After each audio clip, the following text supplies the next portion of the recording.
बहुत समय पहले की बात है। राजा विक्रम अपने महल के दरबार में बैठा हुआ गुस्से से अपने मंत्री कहर सिंह से बोला, मेरी समझ में नहीं आता कहर सिंह, इस राज्य का महाराज मैं हूं या वो साधु?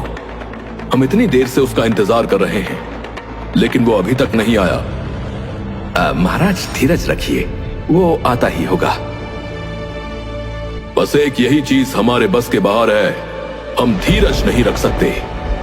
राजा विक्रम ने इतना कहा ही था कि तभी उनके दरबार में एक साधु आ पहुंचा। तुमने हमें इंतजार करवाकर अच्छा नहीं किया साधु।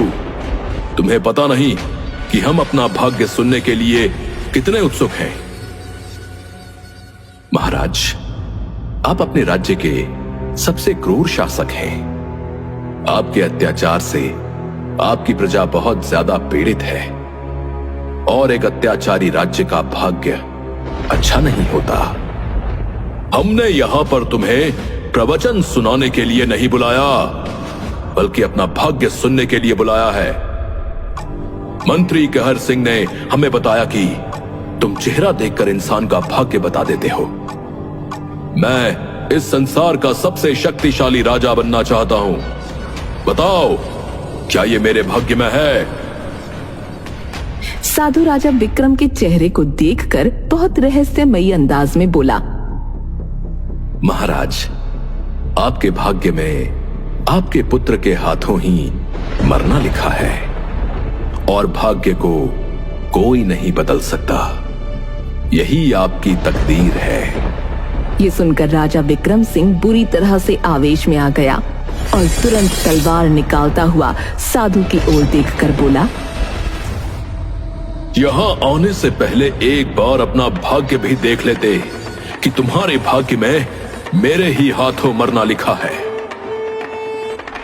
महाराज, मैंने अपना भाग्य भी देखा है। मेरी मृत्यु तुम्हारे जैसे अत्याचारी राजा के हाथों नहीं लिखी।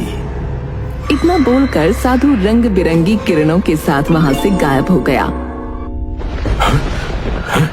आखिर वो साधु गायब कहां हो गया?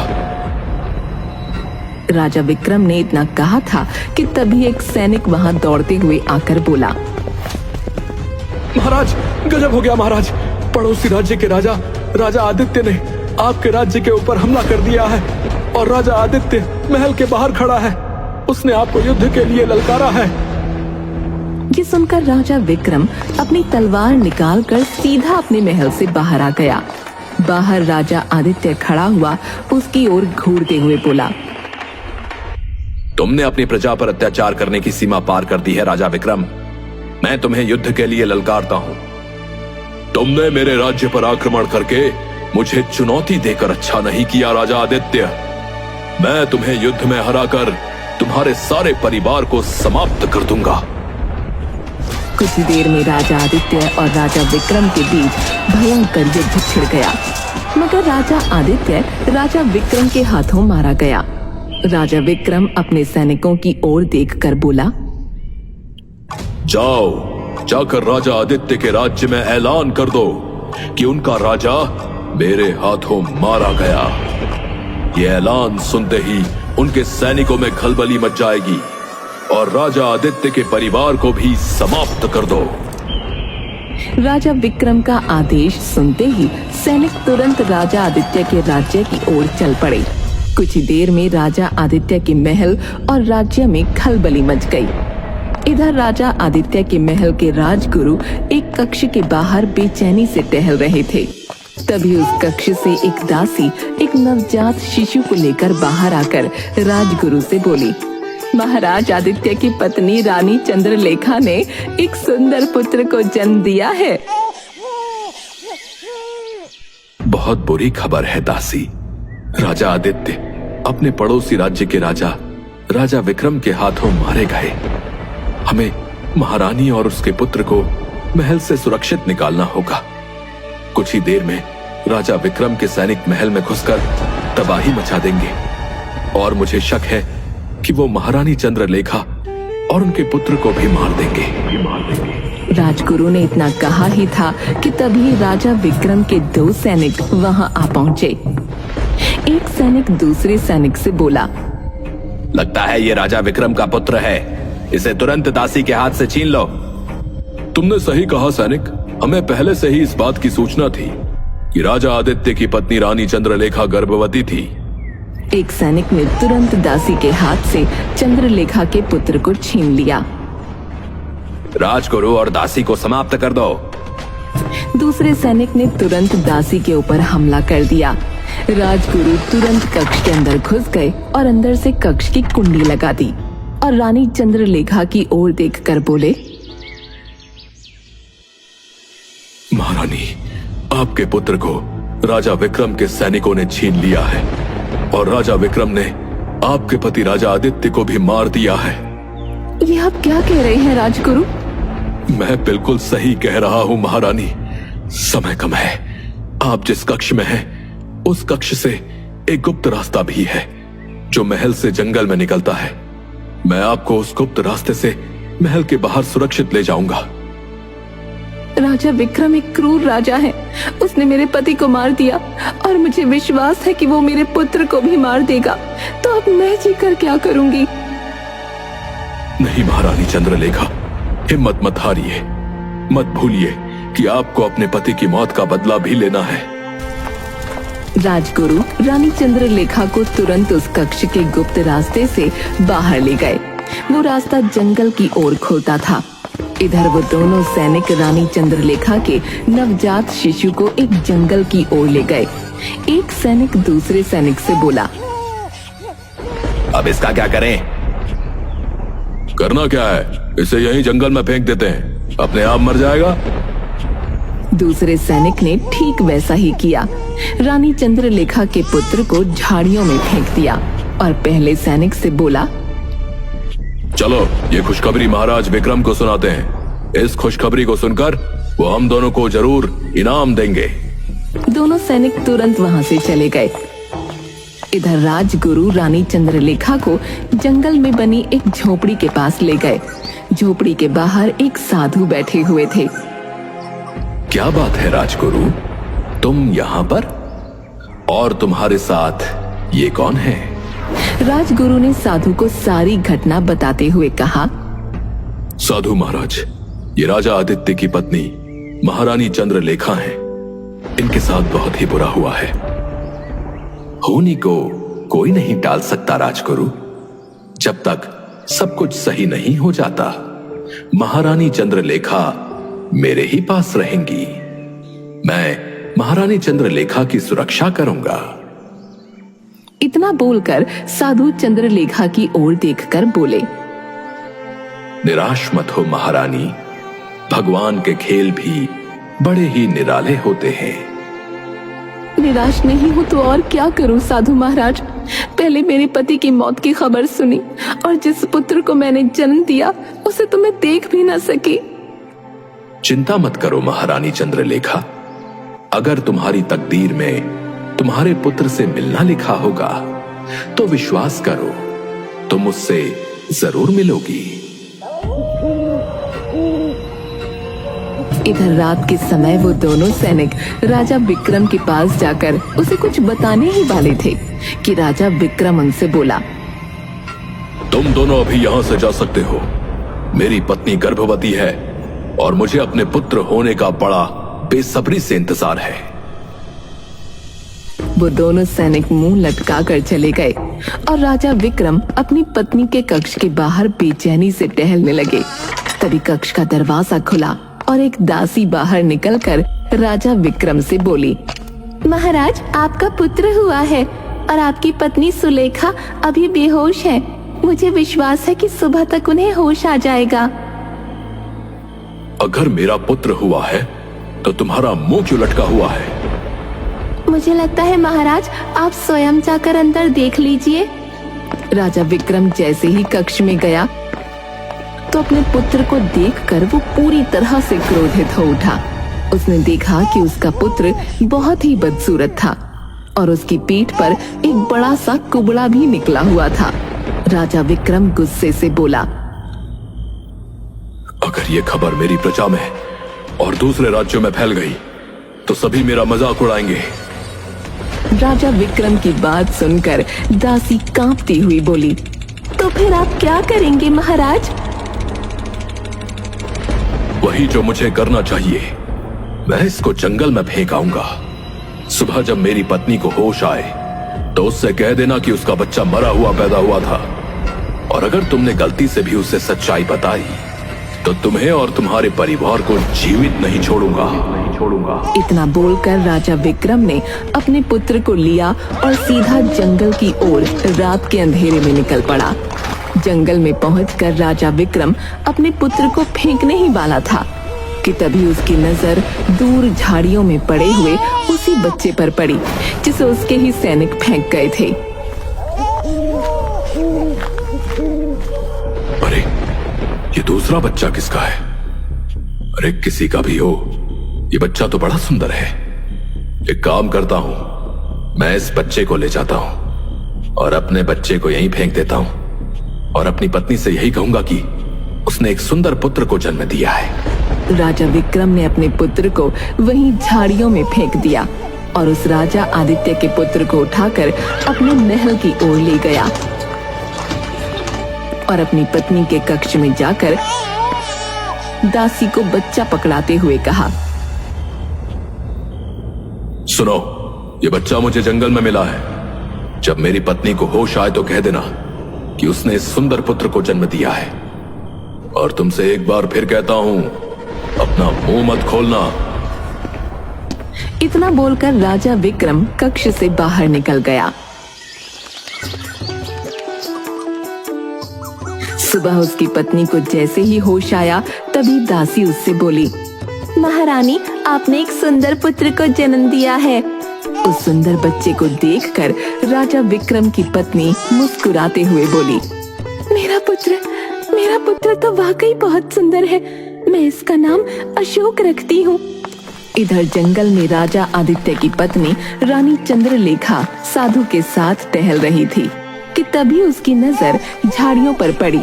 चंद्रलेखा तुरंत साधु से बोली, साधु महाराज, वो देखिए, कोई अपना बच्चा झाड़ियों में फेंक गया है। साधु उस बच्चे को उठाता है और रानी चंद्रलेखा से बोलता है, लगता है ये बच्चा भगवान ने आपको भेंट किया है महारानी। पता नहीं कौन इसे यहाँ पर फेंक कर चला गया। शायद इसके माता पिता इस बच्चे की बदसूरती और इसके कुबड़ेपन को स्वीकार न कर पाए।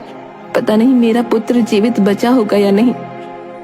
रानी चंद्रलेखा, आप इस बच्चे को पाल पोस कर बड़ा कीजिए और इसे अपने पति राजा आदित्य की तरह शूरवीर बनाइए। परंतु साधु महाराज, ये बच्चा तो बहुत कमजोर है। जैसे जैसे ये बड़ा होता जाएगा, इसका कुबड़ा और बड़ा होता जाएगा। ये शूरवीर कैसे बन सकता है? तुम इसकी चिंता मत करो, तुम इसका पालन पोषण करो। बड़े होने पर इसे युद्ध करना सिखाओ। इस बच्चे को सुंदर कैसे बनाना है ये मैं जानता हूं, परंतु तुम इसे कभी इसकी सच्चाई मत बताना। अगर इसे इसकी सच्चाई समय से पहले पता लगेगी तो इसे बहुत ही दुख होगा। आप जैसा कहेंगे मैं वैसा ही करूंगी साधु महाराज। मैं इसका नाम वीर सिंह रखती हूँ। ये वीरों का वीर निकलेगा। समय ऐसे ही बीतने लगा और ऐसे ही 20 वर्ष बीत गए। अशोक अब 20 वर्ष का सुंदर राजकुमार हो चुका था। राजा विक्रम के राज्य में 2 सैनिक एक फल वाले को बुरी तरह से पीट रहे थे। आखिर मुझे तुम दोनों क्यों पीट रहे हो? तेरी हिम्मत कैसे हुई हमसे फल के लिए मुद्राएं मांगने की? तू जानता नहीं कि हम राजा विक्रम के सैनिक हैं? तभी वहां पर घोड़े पर एक युवक आ पहुंचा जिसने अपने चेहरे पर नकाब डाल रखा था। वो युवक उन दोनों सैनिकों की ओर देखकर बोला, इस लाचार फल वाले को छोड़ दो। एक कौन है तो? सीधी तरह से यहाँ से चला जा बच्चे, नहीं तो बेमौत मारा जाएगा। लगता है ये वही नकाबपोश है जिसने महाराज के कई सैनिक मारे हैं। अचानक उस नकाबपोश युवक ने तलवार से एक सैनिक पर वार कर दिया। वो सैनिक वहीं पर ढेर हो गया और वो नकाबपोश घोड़ा दौड़ाता हुआ सबकी नजरों से ओझल हो गया। दूसरा सैनिक दौड़ता हुआ राजा विक्रम के महल में जाकर बोला, महाराज, उस नकाबपोश ने मेरी आंखों के सामने मेरे साथी सैनिक को मार डाला। वो नकाबपोश कई सैनिकों को मार चुका है। उसने तुम्हारी आंखों के सामने तुम्हारे साथी को मार दिया और तुम कुछ नहीं कर पाए। इतना बोलकर राजा विक्रम मंत्री कहर सिंह की ओर देखकर बोला, आखिरकार राजकुमार अशोक क्या कर रहे हैं? कुछ दिनों पहले मैंने राजकुमार अशोक से कहा था कि वो उस नकाबपोश का पता लगाएं। महाराज, राजकुमार अशोक शिकार पर गए हैं।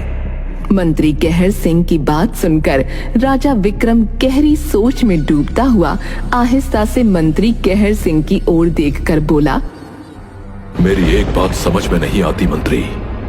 जब जब राजकुमार अशोक शिकार के लिए जाते हैं तब तब वही नकाबपोश राज्य में दिखाई देता है। आखिर इस बात का क्या रहस्य है? इसका पता लगाना बेहद आवश्यक है। इधर वीर सिंह, जिसकी परवरिश रानी चंद्रलेखा ने की थी, रानी चंद्रलेखा और साधु के पास बैठा हुआ था। साधु वीर सिंह की ओर देखकर बोले, मैंने ये जादुई जड़ी बूटी तैयार की है। इस जादुई जड़ी बूटी को पीकर तुम्हारा शरीर सुंदर बन जाएगा। वीर सिंह ने जैसे ही वो जड़ी बूटी पी, अचानक वो रंग बिरंगी किरणों के साथ सुंदर युवक में परिवर्तित हो गया। वीर सिंह रानी चंद्रलेखा की ओर देखकर बोला, माँ, साधु महाराज मुझे पहले से ही सुंदर बना सकते थे, तो फिर उन्होंने पहले ऐसा क्यों नहीं किया? इस सुंदर रूप और बलिष्ठ शरीर से मैं युद्ध प्रशिक्षण और ज्यादा अच्छी तरह से सीख सकता था। नहीं मेरे बेटे, कमजोरी की अवस्था में युद्ध सीखने का जो तुम्हारे अंदर आत्मविश्वास जागता था, वही आत्मविश्वास सुंदर रूप में शायद तुम्हारे अंदर नहीं जागता। अब मुझे आज्ञा दीजिए माँ, ताकि मैं अपने पिता के हत्यारे राजा विक्रम की हत्या करके अपने पिता की मौत का बदला ले सकूं। मैं भी तुम्हारे साथ चलूंगी बेटा। ठीक है, वहां मैं राजा विक्रम को उसके ही दरबार में युद्ध के लिए ललकारूंगा। इधर राजा विक्रम अपने दरबार में गहरी सोच में बैठा हुआ था कि तभी एक गुप्तचर आकर उससे बोला, महाराज, उस नकाबपोश का पता लग गया है जिसने आपकी नाक में दम कर रखा था। तो फिर मुझे जल्दी से उसका नाम बताओ। मैं अभी मंत्री कहर सिंह से इसी बारे में बात कर रहा था। गुप्तचर नजर नीचे करते हुए बोला, महाराज, वो कोई और नहीं बल्कि आपका पुत्र राजकुमार अशोक है। ये सुनकर राजा विक्रम बुरी तरह से चौंक पड़ा। तभी वहां पर राजकुमार अशोक आ पहुंचा। राजा विक्रम क्रोधित अवस्था में अपने पुत्र राजकुमार अशोक की ओर देखकर बोला, ये क्या बदतमीजी है राजकुमार अशोक? तुम अपने ही सैनिकों के दुश्मन बने हुए हो। आखिर तुम क्यों अपने सैनिकों को मारते हो? तो आखिरकार मेरा भेद खुल ही गया पिताजी। जब खुल ही गया है तो फिर सुन लीजिए, आपके सैनिक प्रजा पर अत्याचार करते हैं और मैं किसी के साथ अत्याचार होता हुआ नहीं देख सकता। बकवास बंद करो। तभी वहां पर वीर सिंह रानी चंद्रलेखा के साथ आ पहुंचा और राजा विक्रम की ओर देखकर उसे ललकारते हुए बोला, मैं तुम्हें युद्ध के लिए ललकारता हूं। कौन हो तुम? तभी चंद्रलेखा राजा विक्रम से बोली, यह मेरा पुत्र है वीर सिंह और मैं राजा आदित्य की विधवा पत्नी चंद्रलेखा हूँ। जहां तक मैं जानता हूं तो मैंने अपने सैनिकों को राजा आदित्य के परिवार को समाप्त करने का आदेश दिया था। शायद उस समय मेरे और मेरे बेटे की किस्मत अच्छी थी। तभी राजकुमार अशोक वीर सिंह की ओर देखकर बोला, ये जैसे भी हैं मेरे पिता हैं। अपने पिता की जगह युद्ध मैं लड़ूंगा। क्यों, तुम्हारे पिता ने क्या चूड़ियां पहन रखी हैं? ये सुनकर राजा विक्रम जोश में आ गया और तुरंत तलवार निकालते हुए वीर सिंह के सामने आ पहुंचा। चूड़ियां किसने पहनी है और किसने नहीं, ये अभी पता लग जाएगा। कुछ ही देर में राजा विक्रम और वीर सिंह में भयंकर युद्ध छिड़ गया। कुछ ही देर में वीर सिंह ने राजा विक्रम को धराशायी कर दिया। राजा विक्रम घायल अवस्था में नीचे गिर पड़ा। तभी अशोक राजा विक्रम के पास आकर बोला, पिताजी, शायद आपने जो अपनी प्रजा पर अत्याचार किए थे, ये उन्हीं का फल है। तभी रंग बिरंगी किरणों के साथ वही साधु वहां पर प्रकट हो उठा और राजा विक्रम की ओर देखकर बोला, राजा विक्रम, तुझे जिसने मारा है वो तेरा ही पुत्र है। साधु की बात सुनकर राजा विक्रम, राजकुमार अशोक, चंद्रलेखा और वीर सिंह बुरी तरह से चौंक पड़े। राजा विक्रम, तूने अपने सैनिकों को राजा आदित्य के परिवार को समाप्त करने का आदेश दिया। तेरे सैनिक राजा आदित्य के पुत्र को उठाकर झाड़ियों में फेंक आए और तू अपने बदसूरत पुत्र को झाड़ियों में फेंकने के लिए गया, मगर तेरी दृष्टि जिस बच्चे पर पड़ी थी वो बच्चा राजा आदित्य का ही पुत्र था, जिसने तेरी छत्र छाया में महल में पालन पोषण पाया। और जिस बदसूरत बच्चे को तू झाड़ियों में फेंक आया था, उस बच्चे की परवरिश राजा आदित्य की पत्नी चंद्रलेखा ने की और एक साधु की जादुई जड़ी बूटियों ने उसे सुंदर बना दिया। देखा तूने राजा विक्रम, तकदीर के लिखे हुए को कोई नहीं मिटा सकता, यही तेरी तकदीर थी। इतना बोलकर साधु रंग बिरंगी किरणों के साथ वहां से गायब हो गया और राजा विक्रम ने दम तोड़ दिया। राजकुमार अशोक अपनी मां चंद्रलेखा की ओर देखकर बोला, इसका मतलब आप मेरी मां हैं और आप मेरी मां नहीं हैं। मैंने अपने ही पिता की हत्या कर दी। नहीं वीर सिंह, तुमने अपने पिता की नहीं बल्कि एक निर्दयी राजा की हत्या की है। आप सही कहती हैं मां। तुम दोनों मेरे बेटे हो। अब तुम दोनों भाई गले मिलो। दोनों गले लग गए और राज्य में खुशी की लहर दौड़ गई। राज्य को निर्दयी राजा से मुक्ति मिल चुकी थी।